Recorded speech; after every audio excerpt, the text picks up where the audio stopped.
everyone, it's Alyssa back here in my kitchen for week 9 of our CSA box from Flocktown Farms and the Green Team. Thank you, Green Team.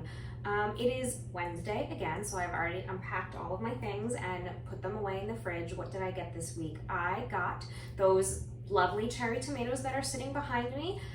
Cantaloupe. This is my second week getting a cantaloupe. I thought last week's was very sweet and wonderful. Garlic, some fresh garlic. Some more of the Asian eggplant, and those green frying peppers, which coincidentally, that's pretty much what I showed in that pepper recipe. You know, I was saying it for bell peppers, but actually that is the kind of the kind of pepper you can use perfectly in that recipe for the egg boats. So I'm actually going to prep them up for breakfast for the rest of my week. So I will do that at a later time. But right now it is sort of late afternoonish, so I'm kind of thinking about what I want for dinner, but I'm kind of not. But I guess so when I'm in that kind of mood, the first thing that comes to mind is breakfast for dinner. So that's what I'm going to do today. We're gonna do breakfast for dinner. I'll get to it, but first I have my little cookbook survey for what we're doing. This is Appetites, a cookbook. This is the Anthony Bourdain book. And there are some simple things in here, but like I've been saying, with something like this, with these wonderful fresh vegetables and all this produce, sometimes simplicity is better because they taste so good already.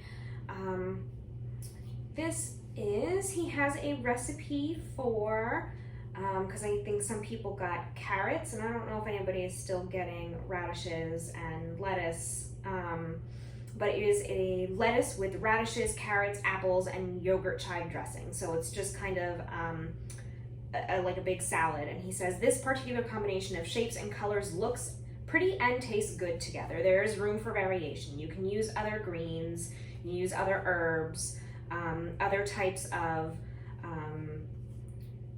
this uses olive oil, yogurt, lemon juice, fish sauce is optional, but I always really like it. But he says, you could use champagne, red or white wine, or apple cider vinegar instead of lemon juice. Don't use balsamic.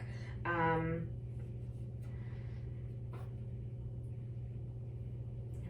then just a note about prepping the apples. But basically, it's just kind of like all one thing together, but it's a great use of our fresh ingredients and maybe something you haven't done so far.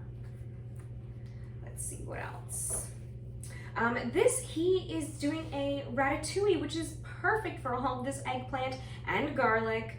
If you still have any of the yellow squash, zucchini, whatever it is that you have, and red bell peppers, because it uses all of these things. And he says this is not a traditional ratatouille recipe, so anybody who does traditional ratatouille recipes will probably turn their nose up at you.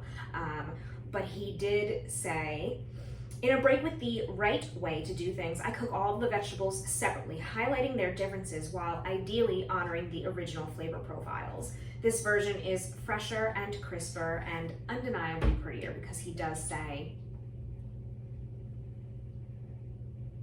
licorice. Licorice. Hey! Licorice. Don't do that. Don't do that, sweetie. Somebody taught her how to do that. Somebody taught her that when she wants attention, she should bang on the cabinet doors.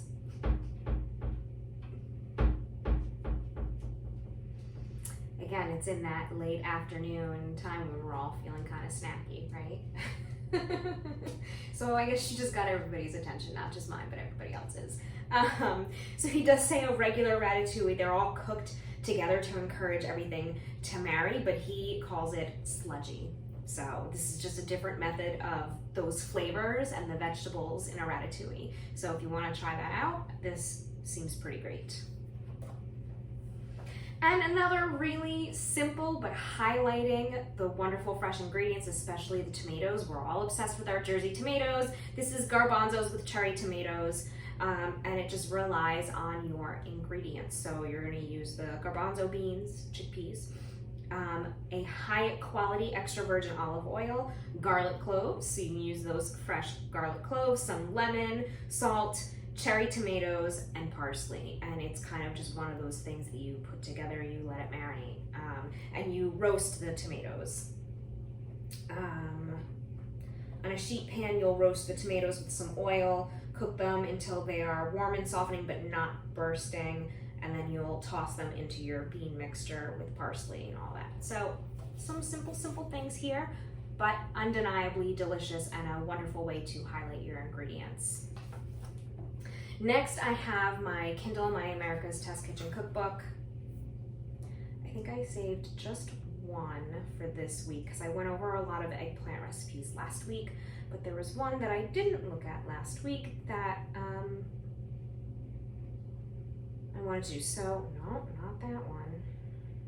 This is kind of similar to some of the flavor profiles of the eggplant recipes that I did last week from America's Test Kitchen. This is stir-fried pork, eggplant, and onion with garlic and black pepper. If you still have onions from last week, which I do, this is perfect. It's a, pork tenderloin. I was probably just gonna grab some ground pork because I'm a little lazy in the kitchen in the summer, but that is up to you. Pork tenderloin is still pretty easy to cook, especially with this method. So it's an Asian-inspired sauce: soy sauce, fish sauce, light brown sugar, chicken broth, juice, and cornstarch. And then you have the pork tenderloin, so a little bit more soy sauce and fish sauce, peanut or vegetable oil, 12 garlic cloves, so all of that garlic, pepper, not really a lot of salt because all of your sauce ingredients have it in there, eggplant and onion, and you can top it with cilantro if you want. So it's kind of like a nice big stir fry. The flavor profiles all sound really delicious. It's the kind of thing that I do like to cook. It seems pretty easy as well. It's a good use for the eggplant and the onion. The garlic, I probably won't use all of that garlic, but it's a good way to use it up. All right, the next one is, I've used all of her cookbooks several times before on regular book cooks. I really like her website. I like her presentation of books. She states that it's really for a visual learner and great for kids as well. This is one of the Nom Nom Paleo cookbooks by Michelle Tam and Henry Fong. This is the green one, Let's Go. I actually have my own copy of this book. I have a copy of all of her books myself in my personal collection, but it is currently holding up the camera, so I checked this one out from the library. Let's see.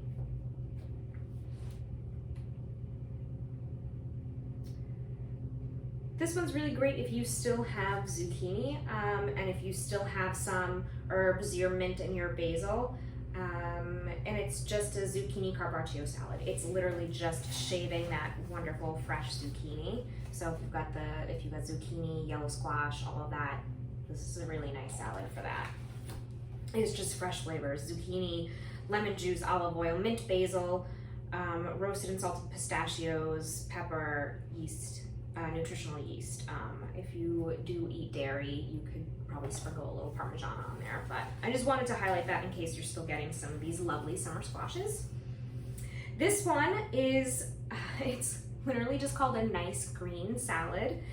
And again, something that is simple and highlights the flavors of all of our vegetables that we have been getting. Some of them we're not getting currently, but if now you know you like sugar snap peas, you can go grab some at the store.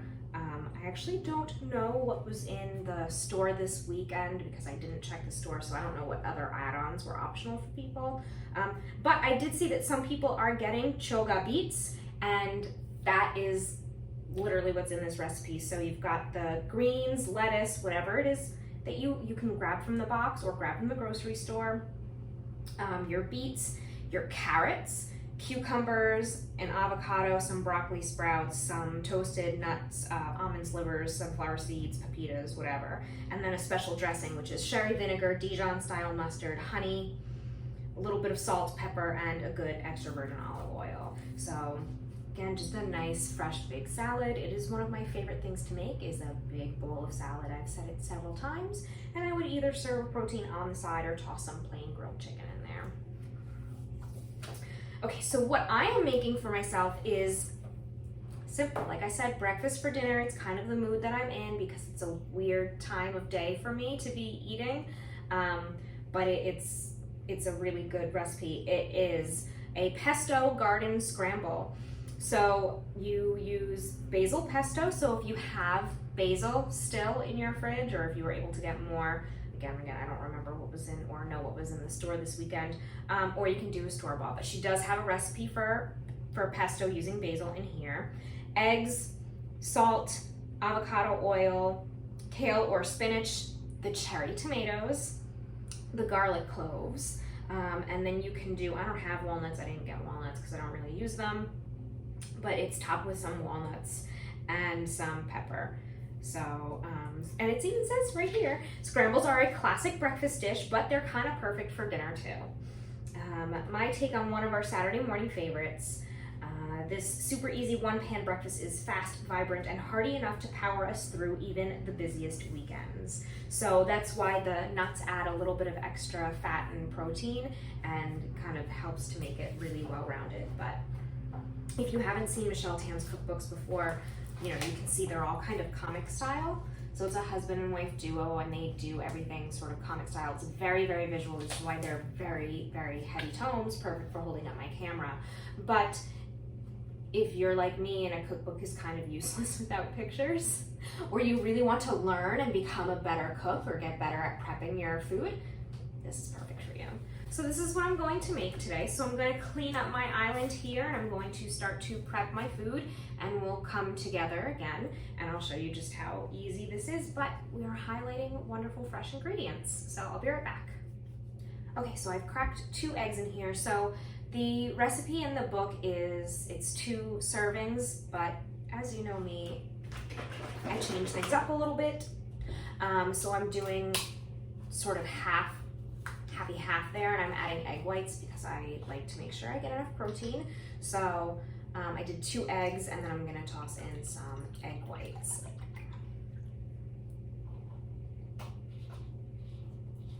Okay, I have some spinach, which I need to wash. I just forgot, hang on one second. Okay, now I have some spinach that is washed. I have a little bit of oil heating up in my pan. I'm gonna add just a little bit of salt to my eggs, and I'm going to whisk this together. We are going to focus on the spinach first. We're gonna get it wilted down. Then I'm going to add my garlic. The original recipe calls for 2 cloves. I'm only using 1 because I'm having the recipe. So then once the spinach and the garlic are cooked, we start to add everything else. This is really simple, and the pesto goes in at the very end. We don't want to actually really cook the pesto. We don't want to take away any flavors from the pesto. So, you know, all right, whisk it well, whisk it better than I am. I'm gonna bring you over to the counter because we're just gonna get cooking. We're just gonna get cooking, so let's go over this way. Okay, so we're going to, as I said, we're gonna wilt this spinach first. So the whole thing actually goes pretty quickly.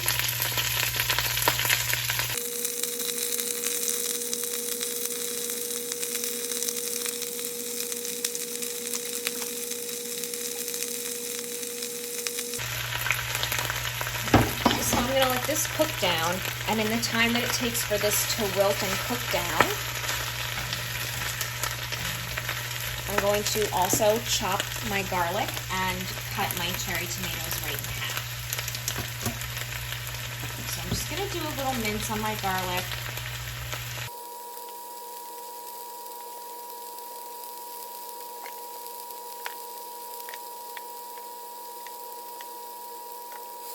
Okay, this is wilted enough. That took no time at all.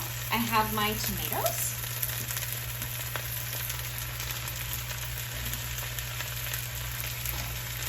And my garlic.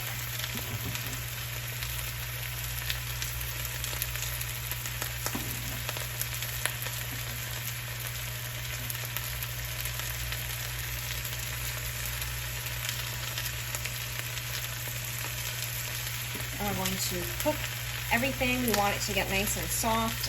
Hands are covered in garlic.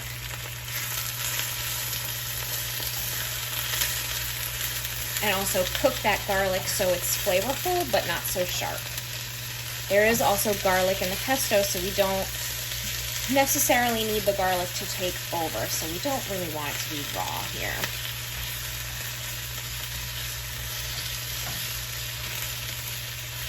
Oh, it does smell good though. Okay. I do believe some of you got heirloom tomatoes in your boxes. I truly believe that the best way to honor heirloom tomatoes is just to let them shine as they are, beautifully raw. So you could do something like a caprese, some kind of beautiful just cut up tomatoes drizzled in olive oil, salt and pepper, a little bit of basil, parsley, what have you. Just honor them as they are. Don't forget to stir frequently because we don't want our garlic to burn. I always say that is something that happens, so I hope you believe me. But see, look, these tomatoes are starting to get soft. I think this one over here even has a little bit of color to it. They are going to continue to cook with the eggs.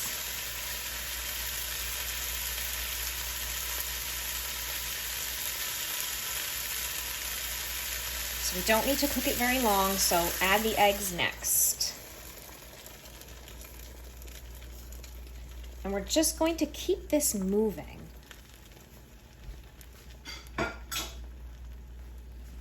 You could add a little more cooking oil if you need to. I didn't because I was moving too fast, but that's okay. So we're just going to keep this moving. And we're going to wait until it is just about set to your desired consistency and doneness. And then we will take it off the heat and add the pesto. The eggs will finish cooking with the residual heat from our pan, and the pesto will get all mixed in as we do that. Yes, you can see I probably should have added a little more oil, especially since I am using egg whites. The egg whites, of course, don't have the same fat that the yolks do, so they do need that cooking oil to keep them from sticking everywhere, which is what I have right now. But we want to mix this up. Spinach sometimes tends to want to clump together. Don't let that happen. Spread it all out. I like my ingredients to be well dispersed throughout the food.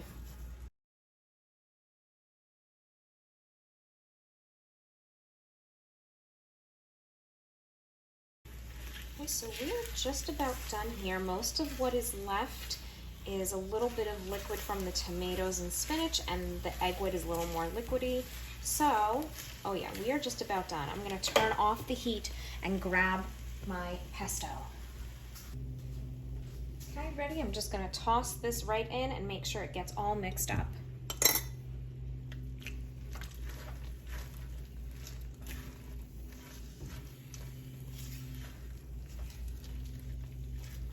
Everything is really fragrant.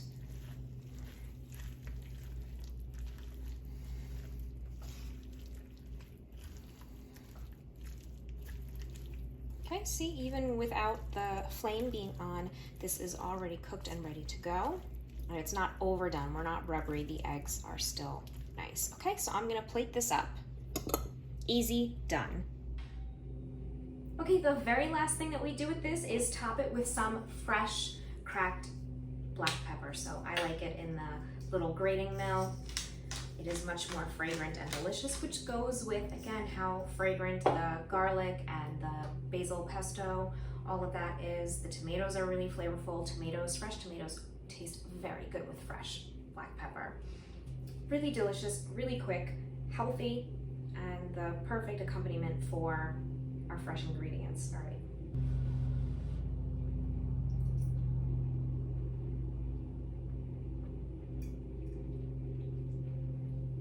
This is perfect. There are no better tomatoes than Jersey tomatoes, especially when they come right from the farm. I truly believe that. The eggs have amazing flavor from a little bit of salt, the seasoning, the ingredients, the garlic, the pesto, the garlic and basil in the pesto. The garlic in here is subtle, but it is flavored through and through, especially when you get a bite of the spinach. The whole dish, again, so simple, so delicious. Breakfast for dinner. Okay, I'm going to go enjoy my late afternoon, early evening breakfast for dinner. I hope you have been enjoying your boxes. I hope you give some of these recipes a try. Please come browse our cookbook section. It has a great variety of books and you never know what you're gonna find. So I hope that this has been inspiring to you, and I hope that you're enjoying today's lovely weather, and maybe go sit outside with a wonderful dish of fresh vegetables and enjoy. See you next time.